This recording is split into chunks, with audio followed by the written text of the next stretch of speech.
And thank you very much, Ken Workington. And thank you, everybody out there, for watching our very special Dan Patch Awards presentation.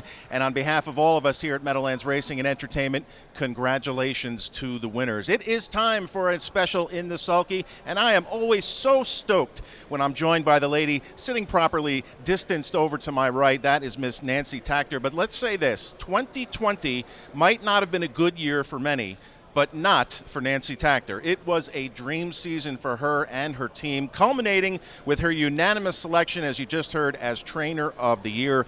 No vote required. So welcome, Nancy. Thank you so much for joining us live this evening. You just watched the show with us here on the set, so are you tingling? How do you feel? You know what, it feels amazing, to have the opportunity just to be involved with these great horses is just, a humbling experience. A lot of people put faith in me to make champions, when we buy horses as young yearlings, and to be able to execute on that it's a very rewarding feeling. Let me get a few of these numbers out of the way here. 127 wins from just 414 starts. That is 30%, almost unheard of. Your barn earned over $8 million last year. You conditioned 3 divisional champions, and you got your second Horse of the Year trophy. I would say you and your team did some pretty good work in 2020. Yeah, you know what? It was a difficult year. There was a lot of logistics and figuring things out with all the COVID restrictions and everything like that. But everybody worked really hard together, and we were able, to put together a great season. I knew going into the year that we had a good shot of having a good year, and then COVID happened and everything. So it's completely rewarding. Now, you're always quick to credit your team, your owners, your assistants, your caretakers. So how about giving us a couple of shout-outs? Give us some names that help make you so successful. Well, obviously, my owners are the greatest in the sport. They supply me with the horses that I'm able to do great things with. So, all the owners of Manchego, Tall Dark Stranger, Caviar Farm was one of the nominees for Owner of the Year.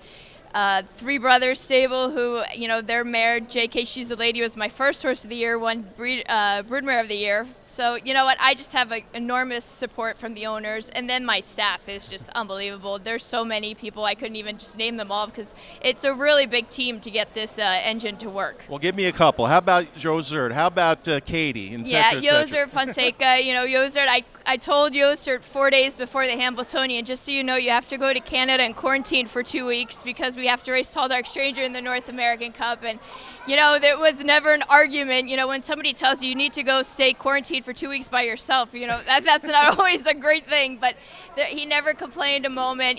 Katie does a great job taking care of the horses. All my other trainers, my farriers, everybody just has a hand in our success. It certainly works. We know that. Now, I want to try something a little bit different with you tonight. I will mention a horse's name, and I didn't give you this in advance. I'm just a little bit of a surprise.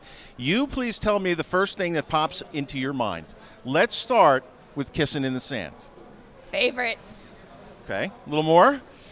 She's just been one of my favorites from the beginning. I've had her for a long time. I took care of her when she was 2 and 3 myself. I had a much smaller stable then, and she just kept me on the map. Sometimes when maybe things weren't going that great, she kept me there in the spotlight a little bit, and I owe a ton of my success to her. Okay. Next up, your Dan Patch Horse of the Year, Tall Dark Stranger.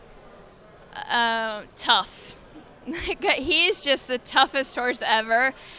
He knew, and actually I would have to add smart to that too, because he figured out what this was all about. He knew that he was supposed to be first, and he made sure that he was first. All right, I know you saw a little blurb of it before in that show here, but we want to show the Meadowlands pace one more time. It's our signature event, and it was certainly one of his signature victories over the course of the season. You got to get goosebumps every time we show this replay. Yeah, you know what? It was weird, though, because as I was watching the race live, I was watching it outside on the TV. I never felt defeated. It was very strange, because there's actually a point where he is actually passed, but I just had so much faith in him and knew that as soon as he saw Poppy Rab Hanover that he was going to come back. So I never lost faith in that race. It was very strange. It was one of my greatest wins ever, for sure. Yeah. Is there ever a definition for a horse of Heart of a Champion? He's got to be it. For sure. Heart of Champion, dictionary, Tall Dark Stranger's name and picture right next to it. Okay. Little different direction now, because this could lean towards the future. No losing. No losing. I don't know. He was Well, a project. Project is probably a good word. There's a for reason him. why I'm bringing that up. I consider that one of your best training jobs because at the beginning of the season he was a non-winner's horse, and you developed into a solid stakes star. Yeah, he actually raced 3 times, I think, at 2, ran all 3 times and made 0 money. So I knew he was fast. A horse like Tall Dark Stranger, they're easier to train. They know what they're supposed to do, and they're precocious and do everything great. No losing, he made me train him. Like, I had to figure him out, and I learned a lot from No Losing, which, will help me in my career forward. But I think big things are in store for him for sure. All right, we look forward to seeing him on the track this season as well as Always a Mickey. He's a little fighter. He's, he's not very big. He's a funny horse.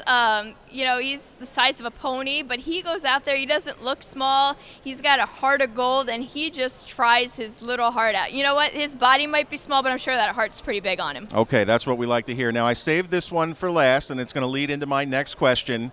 Manchego. Back. All right. To follow up with that, speaking of Manchego, you tell me, how on earth did you talk owner Barry Guariglia into bringing her back to race in 2021 after we had announced she'd been retired? Now listen, I know you're pretty convincing because you've done that to me before, but that was masterful. You know what? When she won the TVG final, she showed a new dimension of her. She'd obviously spent a lot of time of her career on the front. I don't know what the statistics is, but she probably was on top by the 3/4 pole in probably most of her starts. And it's very hard for a horse to race 3 continuous years, being the target of everybody all the time, or 4 years as she did. So, but when she was able to race, when Dexter was able to take her off the gate and race her from off the pace, she has another dimension now. So I think that'll make her even more of a dangerous horse for other people to race against. So how did the phone call go when Barry called you and said, okay, tell us how that went? Actually, I kind of alluded to a little bit. I was walking into the winner's circle on the TVG final. I looked at Barry because Dex and I had been talking a little bit, and I looked at him and I said, well, Dex and I just decided that she's not retiring, and I think we get a vote. And it's actually kind of funny because she refused to let the blacksmith pull her left hind shoe in the winner's circle. So when we left, I'm like, she's not done. She didn't want her shoes pulled. So, Barry loves the sport. She's one of the greatest, if not going to be the greatest trotting mare of all time. And the sport should be very, very thankful that Barry and, the rest of the partners of Black Horse Racing decided to bring her back again, because she's a huge asset for our sport, and our sport needs horses like her. Yes, we love rivalries, and we get to do that again. Now, listen, let's look ahead, because 2020 is behind us. That's going to be hard to top here. But I have been watching some of those training videos that you are kind enough to post on Facebook and Twitter with all of your young horses and the ones that are coming back here. What can we look forward to from Team Takter in 2021? So this year is actually the biggest group of 2-year-olds that I've ever trained. I couldn't even really give you a bunch of names because it's so early, but they're a really, really good group of babies, strong on both the pacer side and the trotting side. We have Green Shoe's brother in there, full out of Always Be Idyllic is full of Idyllic Beach, on the pacing side. JK, She's a Lady, has an Always Be Mickey colt. It's her first colt, and her 2 fillies have been so outstanding. You know what? The list is just, it's actually, when I make the training schedule, sometimes I have to pinch myself and be like, I can't believe that these horses are all in my barn, and it's humbling. It for sure is. That has to be a fun task for sure. Listen, again, I want to thank you very much for being with us and taking a little time to enjoy this moment here from all of us at the Meadowlands, and on behalf of all harness fans, we congratulate you on what has been a spectacular season as well. Now, please go home, enjoy a nice glass of wine, because you've deserved it. Thank you very much. All right, Nancy Takter, ladies and gentlemen, our trainer of the year. Coming up next, we're going to do a little Around the Horn after this, sponsored by RTN.